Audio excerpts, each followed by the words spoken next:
Hi, I wanted to make a video about your density lab so that you're able to get that lab done even though you were absent. So looking at this lab right here, so you either need to pick this up for me or print it on your own using the absent work button. But I'm going to go through it with you and give you the data so that you can finish the lab on your own.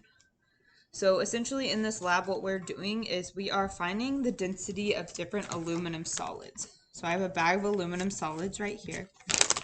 So we are going to be calculating volume and mass so that we can find the density of the solids. So I'm going to go ahead and skip over the pre-lab questions. So you should be able to complete the pre-lab questions on your own. Those are just concepts that we need to know before we do the lab. So I'm going to let you do the pre-lab questions on your own. And I'm going to skip down to where it talks about the procedure for the lab. So I'm like down here at the bottom of that page. So it says on part 1, the densities of solids, you will be measuring the solid density of different samples of aluminum. And the first step that we're going to do is we're going to weigh it. So I'm going to plug in my scale really quick.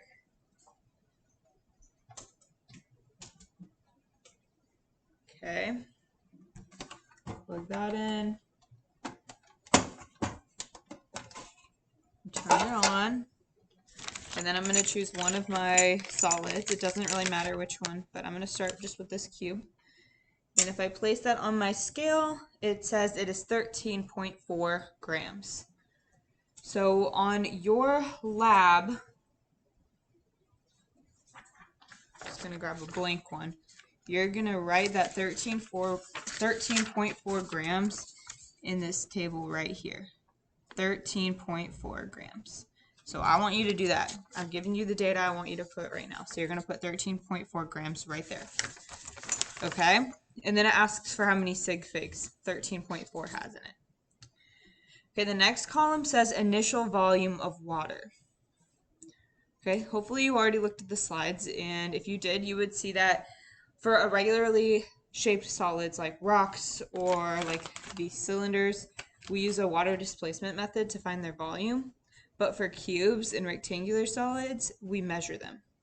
So for this sample 1 that had a mass of 13.4 grams, I want you to just put an X in that initial volume of water.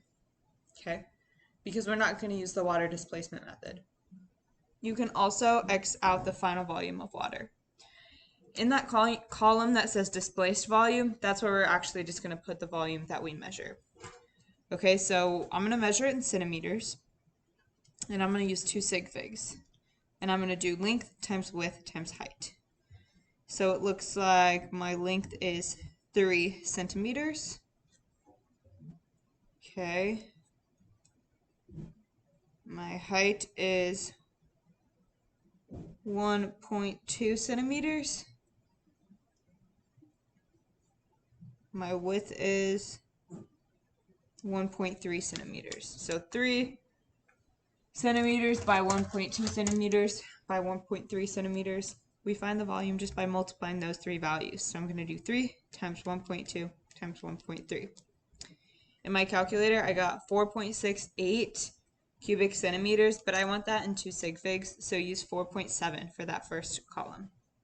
Okay, I'm going to write this down so I don't forget. 1 second.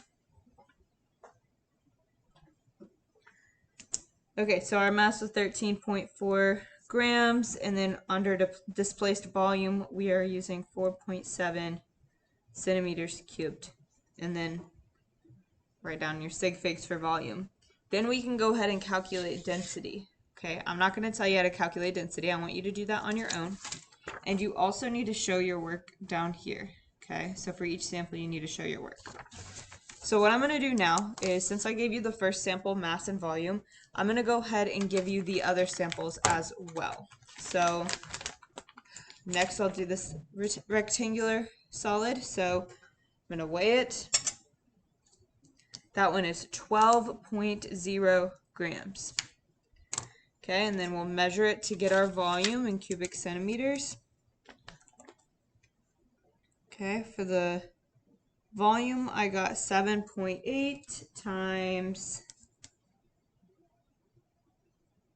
2 times 0.3. So our volume is 4.7 centimeters cubed again. Okay, next we have 3 cylindrical solids. So I need to use the water displacement for these, but I'm going to go ahead and take my mass of each of these. So for this one, it's 10.6 grams. And here's how I'm going to do water displacement. I'm just going to take an empty graduated cylinder and fill it up with any amount of water. It doesn't matter. So I'll be right back.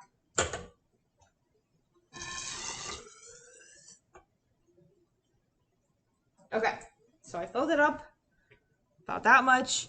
So this will be my initial volume of water for my table. So if I set this down, it looks like that's about 64 milliliters or cubic centimeters. So that's my initial. So now I'm just going to take my solid that I weighed and I'm going to drop it into the cylinder.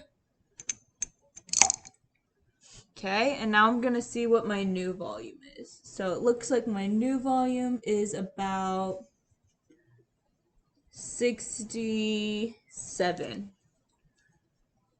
cubic centimeters. Okay, and then for my displaced volume on the other column, I'm just going to take final minus initial. So 67 minus 64. My volume is 3 centimeters cubed. Okay, so next cube, we'll do the skinnier one next. So the mass of that is 5.9 grams. Okay, I don't have to actually empty out my water from last time. I can just leave my solid in here and use this volume as my new initial volume. So I'm going to use 67 cubic centimeters as my initial volume. Drop in my new cylinder and I get about 69 centimeters cubed. So for my displaced volume, I do 69 minus 67, and that's 2 centimeters cubed. Make sure you use correct sig figs. And then finally, I got my last little cylinder here. So its mass is 5.9 grams. Okay, my initial volume of water is 69 centimeters cubed. Now let's drop this in. And let's see, it looks like we got 72 centimeters cubed for that one. So 72 minus 69 is 3.0 centimeters cubed. And that's all your data. So let me just hold this up so you can copy this down. That's my data. Okay, pause this if you need to, but that's what you're going to put in your table. Then you're going to calculate the density column and show your work down here. Only other thing I need to show you is for this part in the bottom, it's looking for the percent error. So you're going to have to look back to find your percent error formula.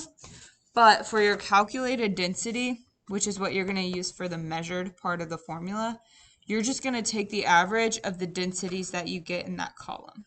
So you're going to add up all the densities that you calculate and divide by 5, and that will be your calculated density. Okay? After you do all that, you'll need to make sure that you do your CER. You'll need to do discussion questions. And then to get points for your cleanup, you'll have to do the back page. So this back page was for absent students only, just so you can use that to get points for the cleanup portion of the lab. So please let me know if you have any questions. Let me just show you that data one last time to make sure you got it. All right, bye.